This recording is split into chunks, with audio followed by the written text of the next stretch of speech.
ही मुलगी या ठिकाणी आली, तिने रडत सगळी व्यथा मनोज पाटलांना सांगितली. आपण बघतोय मनोज पाटलांच्या डोळ्यात सुद्धा या ठिकाणी पाणी आलेलं आहे, कारण ते खूप वेळ झाले त्यांना. आता मी त्यांच्याशी सुद्धा बोलण्याचा प्रयत्न करणार आहे, कारण या मुलींनी सगळ्यांनाच या ठिकाणी येऊन भावनिक केलेलं आहे. कारण तिचं ऍडमिशन होणार नाही तर तिचं वर्ष जाईल. ती फक्त एक जरी असली तर अशा अनेक मराठा समाजातल्या मुलं आहेत की त्यांची कास्ट व्हॅलिडिटी होत नाही, त्यामुळे त्यांचे ऍडमिशन धोक्यात आले, त्यांचे वर्ष वाया जाऊ शकतं. पाटील, मी बघतोय ती मुलगी रडताना तुमच्या डोळ्यात पाणी आले.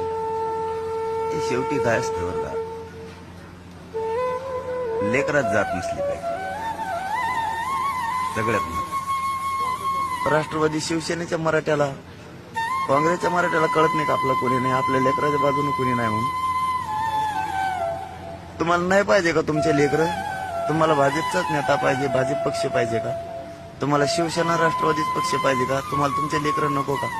ती आपल्या जाती